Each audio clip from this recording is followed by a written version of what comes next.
Muito bem. Olá, meus amigos, bom sábado.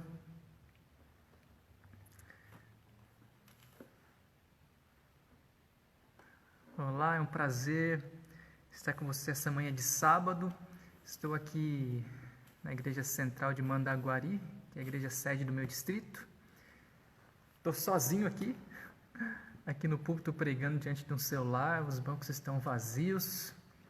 Mas é bom sentir aqui esse ambiente, é bom estar aqui. Sabe que eu faço questão de vir pregar aqui. Não só porque é um ambiente muito bonito, mas é porque faz falta, né?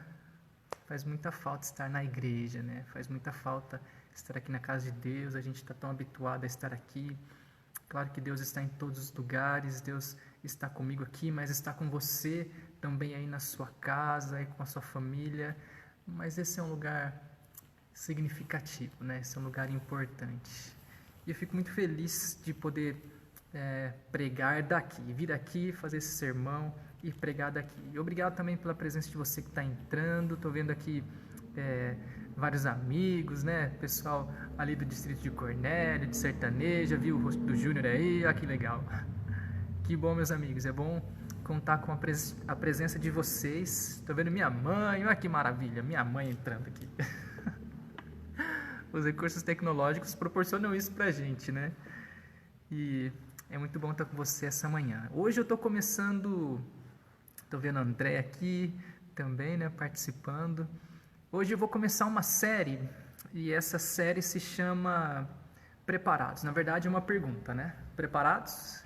Essa série ela tem 8 sermões, então nos próximos sábados eu vou estar sempre pregando sobre esse tema, pregando sobre essa série. O tema de hoje tem que ver com o tema da série, tem que ver com essa pergunta, né? Preparados? Estamos nós?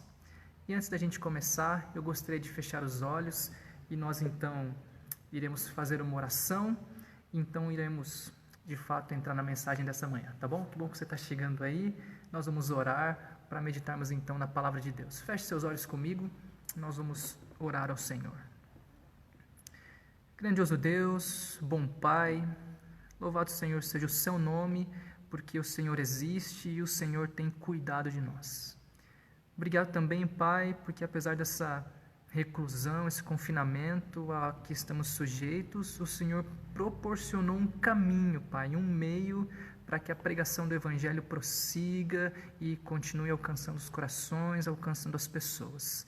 Santo Deus, eu venho pedir que o Senhor possa estar comigo aqui essa manhã, que ao abrirmos a sua palavra, que o seu Espírito Santo abra também o nosso coração, Pai, e que a sua palavra encontre morada, encontre lugar em nós.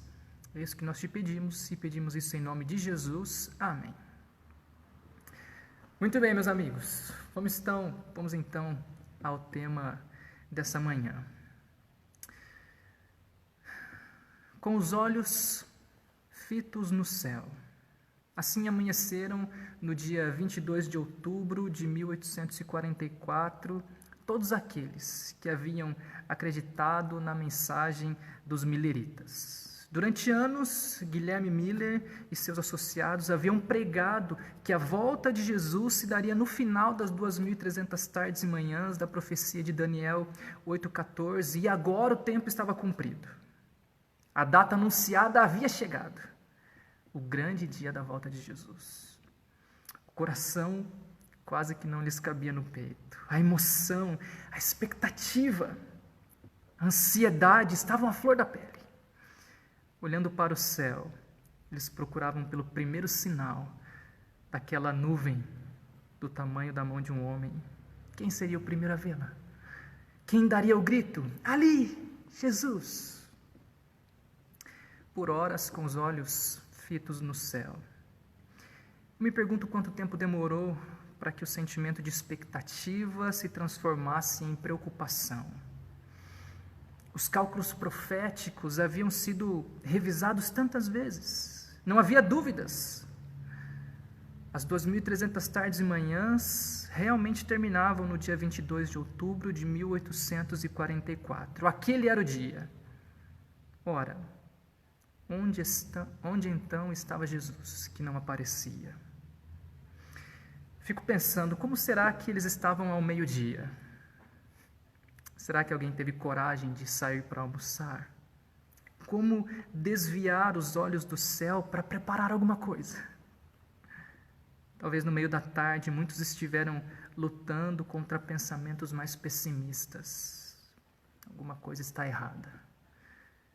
Mas penso que então diziam para si mesmos: não posso vacilar na fé. Não posso fraquejar, talvez esse seja o último teste. O dia não acabou ainda. Mas, amigos, quando o sol se pôs, ou pior ainda, quando o sol novamente apareceu na manhã do dia 23, do dia seguinte, eram visíveis os cacos daqueles corações despedaçados pelo grande desapontamento. Jesus não voltou. Nós conhecemos bem essa história faz parte da nossa história. Nós sabemos onde eles erraram, sabemos o verdadeiro significado da profecia das 2.300 tardes e manhãs, sabemos do santuário celestial, sabemos do ministério de Jesus no lugar santíssimo, sabemos também do juízo investigativo e sabemos até mesmo que o grande desapontamento já estava tipificado nas Escrituras, lá em Apocalipse 10:10, o livrinho doce na boca de João, mas amargo no seu estômago. Contudo, lembrando dessa história, há algum tempo, cheguei a uma conclusão inevitável. Jesus não veio. Mas se ele tivesse vindo naquele dia, ele encontraria aquelas pessoas prontas, preparadas. Sim, meus amigos, eles estavam prontos para as bodas do Cordeiro, para receber o noivo. E acredito que aqui existe uma grande lição para cada um de nós. Abra sua Bíblia no Evangelho de Mateus, capítulo 24, versinho 36. Mateus, capítulo 24.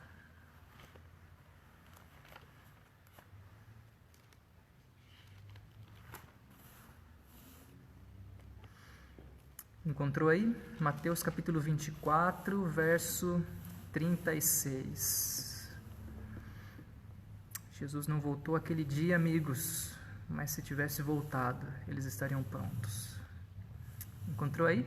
Mateus capítulo 24, verso 36, a gente vai ler até o versinho 42, tá bom? Aqui diz assim: mas a respeito daquele dia e hora ninguém sabe, nem os anjos dos céus, nem o Filho, senão o Pai. Pois assim como foi nos dias de Noé, também será a vinda do Filho do Homem. Porquanto, assim como nos dias anteriores ao dilúvio, comiam e bebiam, casavam e davam-se em casamento, até o dia que Noé entrou na arca, e não o perceberam. Senão quando veio o dilúvio e os levou a todos. Assim será também a vinda do Filho do Homem. Então 2 estarão no campo, um será tomado e deixado o outro. 2 estarão trabalhando no moinho, uma será tomada e deixada a outra. Portanto, e aqui vem a conclusão desse trecho de Jesus. Portanto, vigiai, porque não sabeis em que dia vem o vosso Senhor. Vigiai. Sabe, se por um lado o movimento millerita errou, falhou em não se submeter à verdade de que ninguém sabe o dia e nem a hora, por outro lado, amigos, nós vemos que eles têm muito a nos ensinar quanto a vigiar.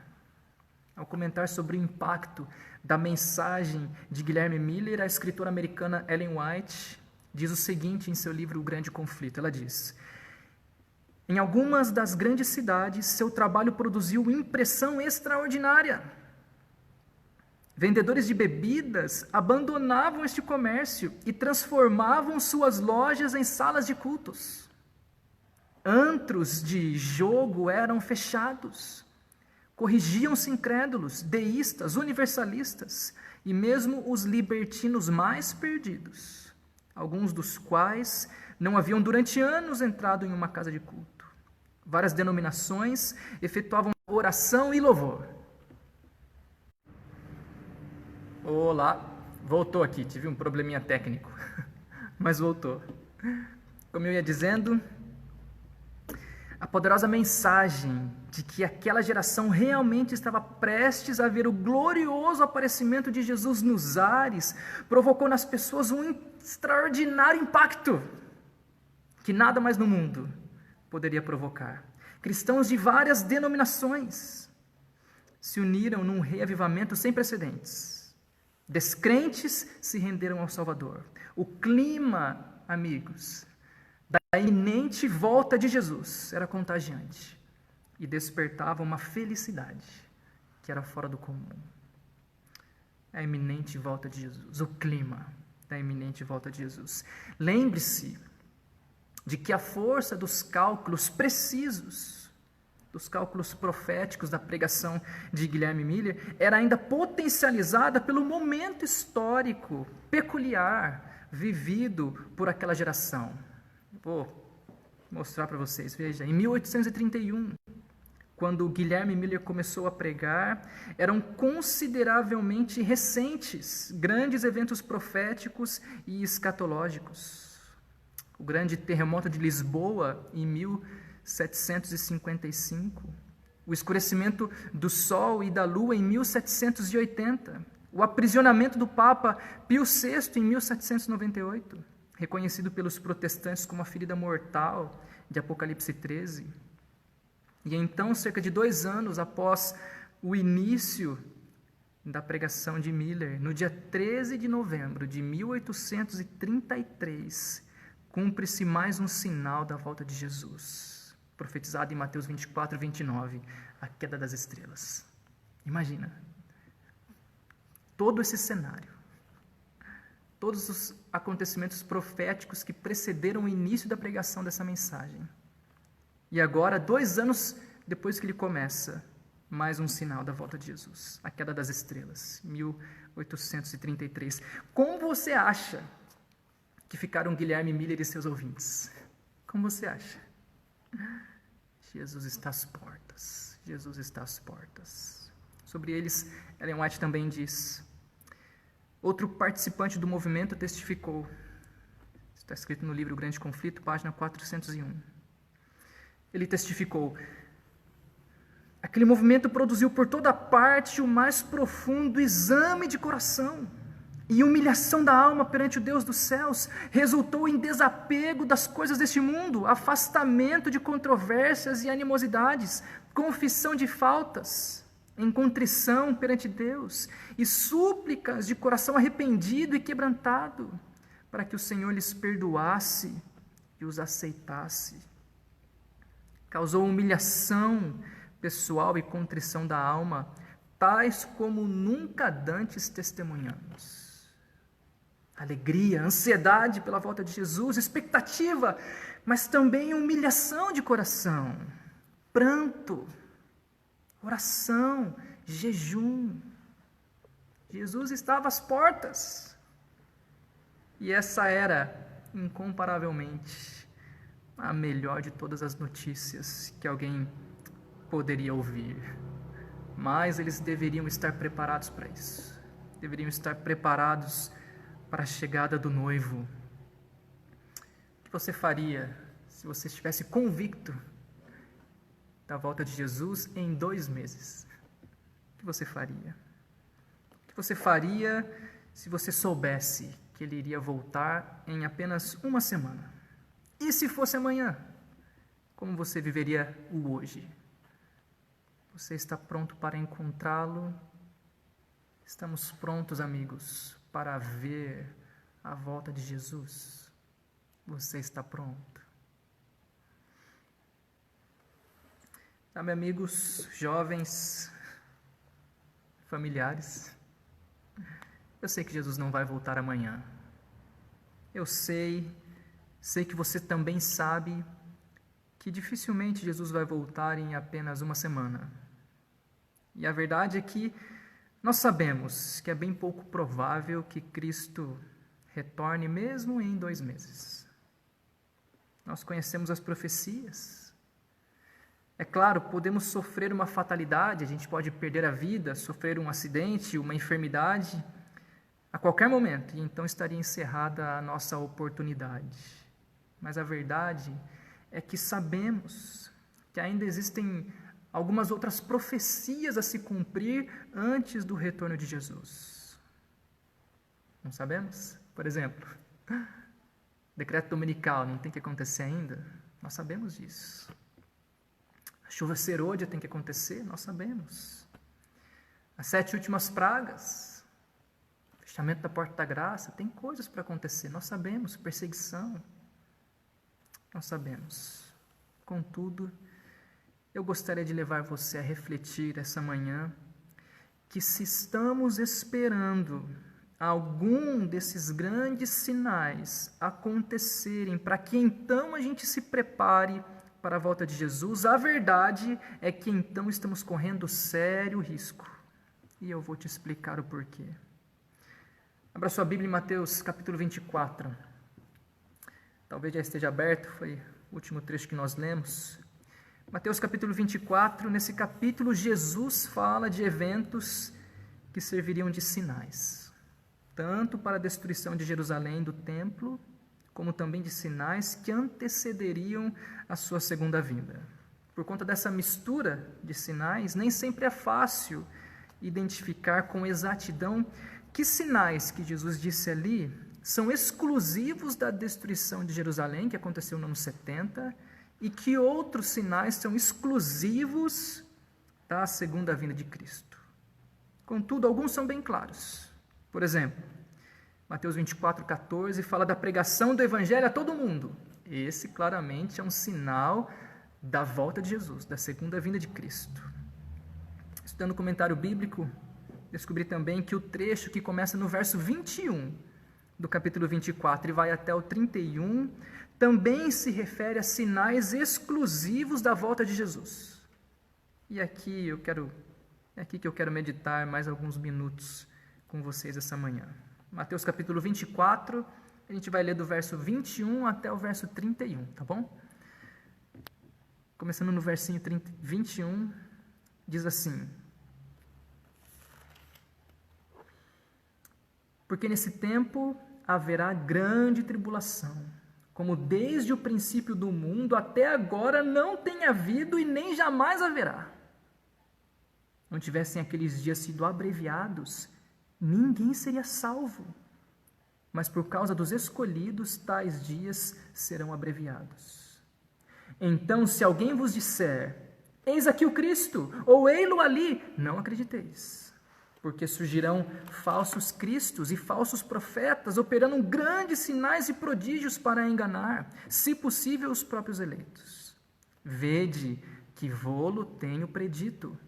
Portanto, se vos disserem, eis que ele está no deserto, não saiais. Ou, ei-lo no interior da casa, não acrediteis. Porque assim como o relâmpago sai do oriente e se mostra até o ocidente, assim há de ser a vinda do Filho do Homem. Onde estiver o cadáver, aí se ajuntarão os abutres. Logo em seguida, a tribulação daqueles dias, o sol escurecerá, a lua não dará sua claridade, as estrelas cairão do firmamento e os poderes do céu serão abalados. Então aparecerá no céu o sinal do Filho do Homem. Todos os povos da terra se lamentarão e verão o Filho do Homem vindo sobre as nuvens do céu com poder e grande glória. E ele enviará os seus anjos com grande clangor de trombeta, os quais reunirão os seus escolhidos dos 4 ventos, de uma a outra extremidade dos céus. Amém? Amém. Agora preste atenção, em especial em 2 dos sinais que nós lemos. Um deles, grande tribulação, como nunca houve, diz o texto. Não tivessem aqueles dias sido abreviados, ninguém seria salvo.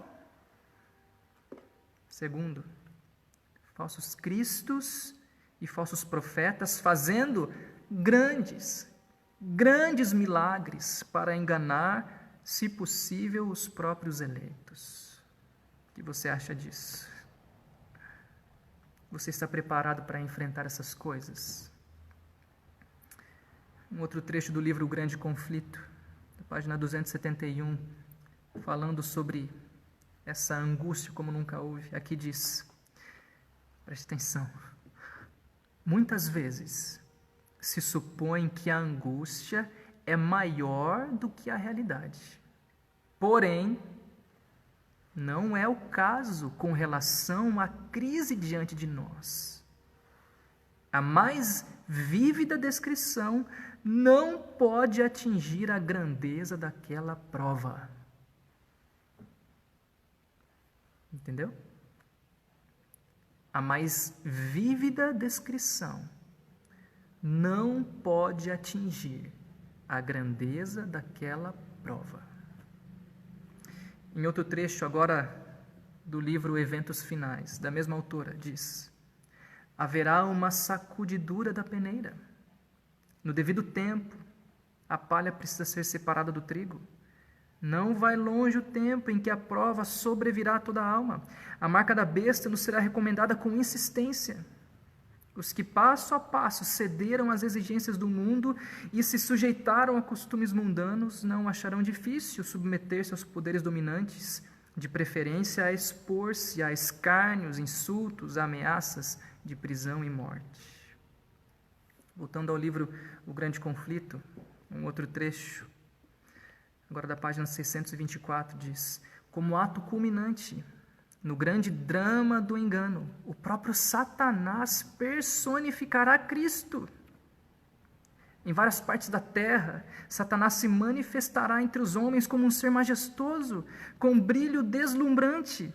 A glória que o cerca não é excedida por coisa alguma que os olhos mortais já tenham contemplado. Ressoa nos ares a aclamação de triunfo: Cristo veio, Cristo veio.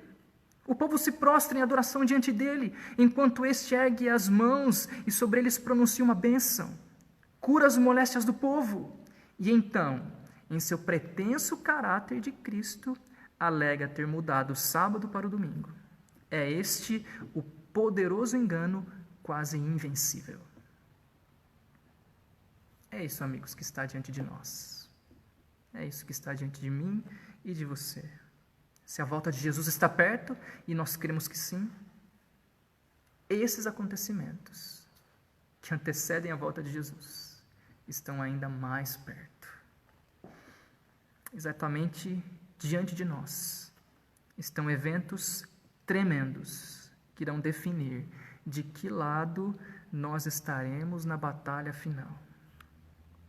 Não dá para esperar essas coisas acontecerem para então a gente se preparar. Decreto dominical, perseguição.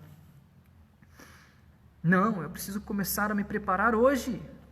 Quando essas coisas acontecerem, eu já preciso estar pronto.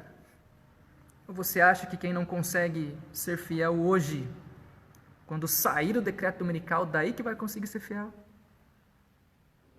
Quem não consegue ser fiel hoje, quando começar a sacudidura, aí ele vai conseguir se firmar. Quero lembrá-los que, diferente das outras gerações, nós somos aqueles que profeticamente vivem no tempo do fim. Nós estamos nos pés da estátua de Daniel, capítulo 2. Nós estamos nos dias da igreja de Laodiceia, de Apocalipse 3. Nós vivemos nos dias do juízo investigativo. Nós vivemos no limiar do fechamento da porta da graça. Sim, nós vivemos nos dias da iminente volta do Senhor Jesus e do cumprimento dos eventos finais. Nós vivemos. Precisamos nos preparar, amigos. Precisamos nos preparar para tudo que está diante de nós. Deus nos revelou essas coisas para que a gente se preparasse. Por isso Ele nos revelou. A expectativa desses espantosos eventos diante de nós. E essa expectativa, ela deveria e deve mudar o nosso presente, entende? A expectativa desses espantosos eventos que estão diante de nós, no futuro, essa expectativa deveria e deve mudar o nosso presente.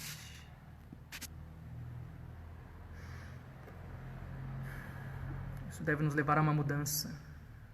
Isso deve nos levar a um preparo Foi por isso que Deus nos revelou. Foi por isso que Deus nos antecipou.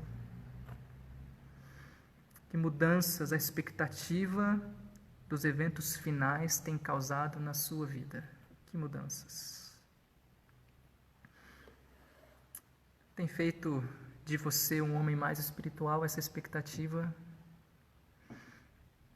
Tem levado você a se aproximar mais de Jesus?